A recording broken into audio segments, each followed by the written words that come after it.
السلام علیکم ورحمۃ اللہ۔ ملاحظہ فرمائیں آج 266 نمبر 266 نمبر آیت سورہ بقرہ کی۔ بسم اللہ الرحمن الرحیم۔ أَيَوَدُّ أَحَدُكُمْ أَن تَكُونَ لَهُ جَنَّةٌ مِّن نَّخِيلٍ وَأَعْنَابٍ تَجْرِي مِن تَحْتِهَا الْأَنْهَارُ له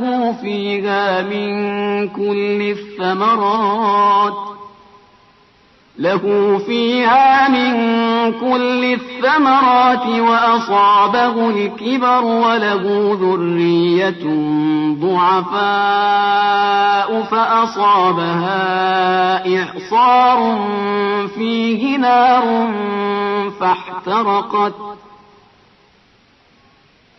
كذلك يبين الله لكم الآيات لعلكم تتفكرون۔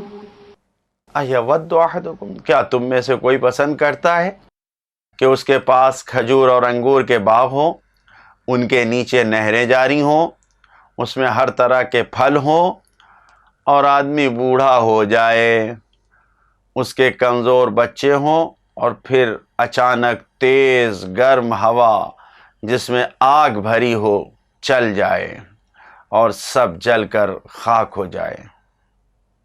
خدا اسی طرح اپنی آیات کو واضح کر کے بیان کرتا ہے کہ شاید تم فکر کر سکو۔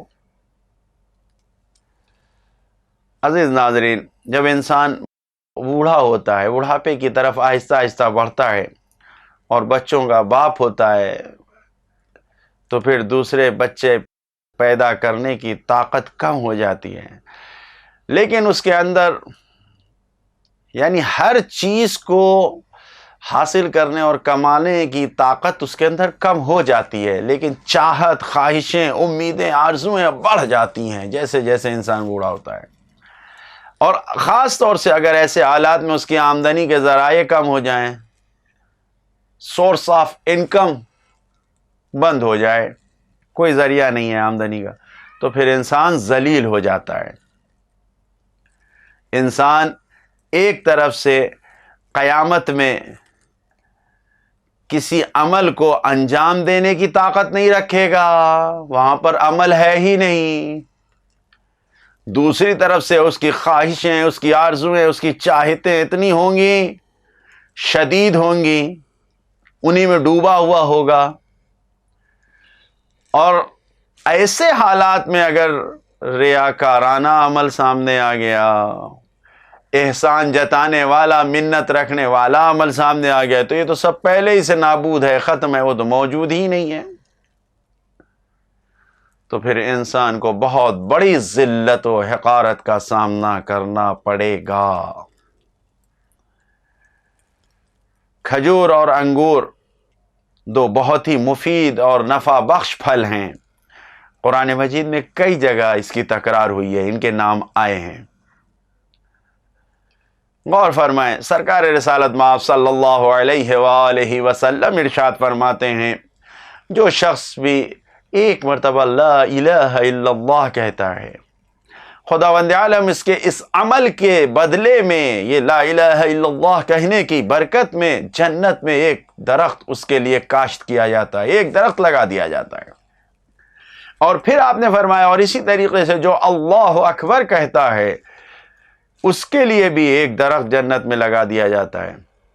کسی شخص نے پوچھا، سوال کیا، یا رسول اللہ، سرکار تو ہمارے تو بہت سے درخت جنت میں لگ چکے ہوں گے۔ آپ نے فرمایا، ہاں بہت سے درخت، لیکن خیال رہے کہ تم نے ان درختوں کو اگانے کے بعد کوئی آگ نہ بھیجی ہو، کوئی ایسی آگ نہ گئی ہو تمہاری طرف سے جو ان درختوں کو جلا کر راکھ کر دے، ایسا نہ ہوا ہو تو بہت اچھا ہے۔ جو پیغامات ہیں اس آیت میں، پہلا پیغام یہی ہے کہ اگر انسان اپنے آپ کو دوسروں کی جگہ رکھے تب بہتر طریقے سے حالات اور مسائل کو سمجھ سکتا ہے۔ اگر خود اپنی زندگی میں محو ہے، لگا ہوا ہے، تو دوسروں کا درد و رنج و غم کیا سمجھ میں آئے گا، دوسروں کی خوشی کیا سمجھ میں آئے گی؟ نہیں، اپنے آپ کو ان کی جگہ پہ رکھیں. اَيَوَدُّ أَحَدُكُمْ، یعنی اگر ایسا کر سکتے ہو تو پھر انسان بہتر مسائل کو سمجھ سکتا ہے. دوسرا پیغام، ایسی مثالیں جو زمانے کے حساب سے بدلتی نہیں ہیں، نہ کوئی جگہ اور مقام اس کو بدل سکتے ہیں، نہ نسلیں اس کو بدل سکتی ہیں، نہ وقت کا گزرنا اس کو بدل سکتا ہے. ایسی مثالیں جو ہمیشہ باقی رہیں، نیچرل ہیں، جو طبیعی ہیں، جو ہمیشہ باقی رہنے والی ہیں، ایسی مثالوں کو ہمیشہ استعمال کرنا چاہیے، ہمیشہ اس سے فائدہ اٹھانا چاہیے.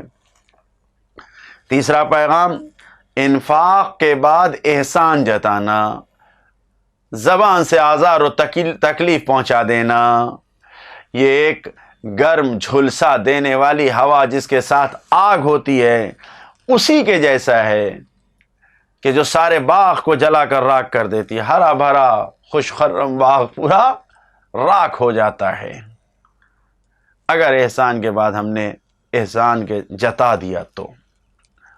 چوتھا پیغام، رشد اور ترقی، نمو، آگے بڑھنا آہستہ آہستہ انسان کو میسر ہوتا ہے.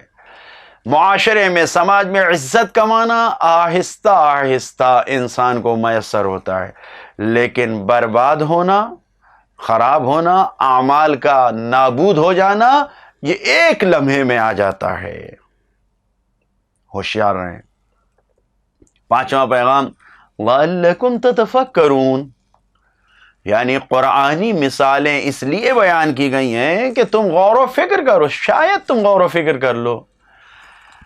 عبرت اور سبق لینے کے لیے یہ جو مثالیں، مثلا ریاکار کے عمل کو اس صاف پتھر کی طرح بتایا گیا، مخلصین کے عمل کو اس باغ کی طرح بتایا گیا، اور پھر انسان کی چاہتوں کو اس طریقے سے بیان کیا گیا. یہ ساری مثالیں، انگور اور کھجور کے درختوں کی مثال، یہ ساری مثالیں اس لیے کہ انسان اس میں غور و فکر کرے، عبرت اور سبق حاصل کرے.